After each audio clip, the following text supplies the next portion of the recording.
نحمدہ ونصلی علی رسولہ الکریم اما بعد فاعوذ باللہ من الشیطان الرجیم بسم اللہ الرحمن الرحیم۔ السلام علیکم۔ میں اپنے یوٹیوب چینل قرآنی وظائف میں اپنے تمام مسلمان بہن بھائیوں کو خوش آمدید کہتا ہوں اور امید کرتا ہوں آپ سب لوگ خیر و عافیت سے ہوں گے۔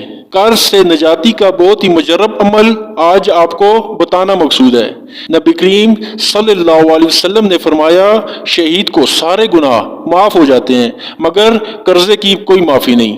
آج ہمارے لوگ قرضہ لیتے ہیں مگر انہیں فکر ہی نہیں ہوتی قرضہ واپس کریں، اور اگر اس حالت میں مر گئے تو ان کی مغفرت نہیں ہوگی۔ اس لیے ہمیں سوچنا چاہیے قرضہ ہم لیتے ہیں تو واپسی کی نیت رکھیں۔ ہمارے نبی کریم صلی اللہ علیہ وسلم کا جب انتقال ہوا، آپ علیہ السلام کے گھر میں باقاعدہ طور پر دیا جلانے کا تیل بھی نہیں تھا، لیکن آپ نے زرہ یہودی کے پاس رکھوا کر قرضہ لیا ہوا تھا۔ تو قرضہ لینا کوئی عیب نہیں ہے، لیکن قرضہ واپس کرنا چاہیے، قرضہ واپس کرنے کی نیت رکھنی چاہیے، بلکہ پریکٹیکل کوشش کریں تاکہ پکڑ سے بچ جائیں۔ قرضہ کیسے اتر جائے؟ اب اس کے لیے انسان کو اللہ پاک سے دعا بھی کرنی چاہیے۔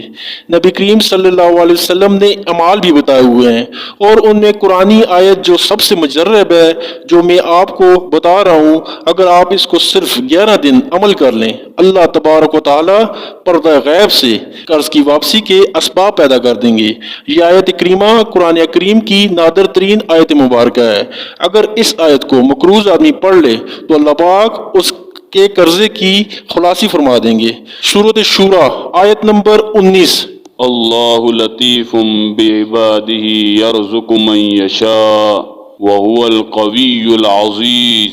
یہ آیت کریمہ آپ نے 70 بار پڑھنی ہے۔ کوشش کریں عصر اور مغرب کے درمیان پڑھیں۔ اگر اس کے علاوہ بھی کسی ٹائم پڑھ لیں تو اثر ہوگا، فائدہ ہوگا، لیکن اگر عصر کی نماز کے بعد پڑھیں گے تو اس کا فائدہ زیادہ ہے۔ آپ نے اس کو 70 بار پڑھنا ہے۔ اول و آخر درود ابراہیمی پڑھ لیں اور دعا کریں اللہ پاک سے۔ اللہ پاک پردہ غیب سے ایسے اسباب پیدا فرما دیں گے اور ایسے معاملات فرما دیں گے کہ آپ کا پہاڑوں جیسا قرضہ بھی اتر جائے گا۔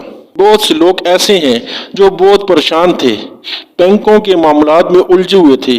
اس آیت کریمہ کی برکت سے اللہ پاک نے ان کے قرضہ سے جان خلاصی کی۔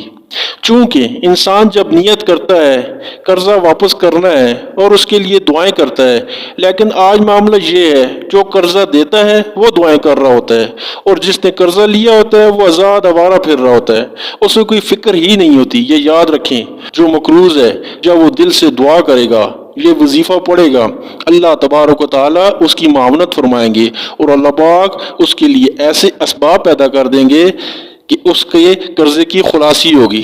اسی کے ساتھ اجازت دیں، انشاءاللہ تعالی ملیں گے نیکسٹ ویڈیو میں۔ اللہ حافظ۔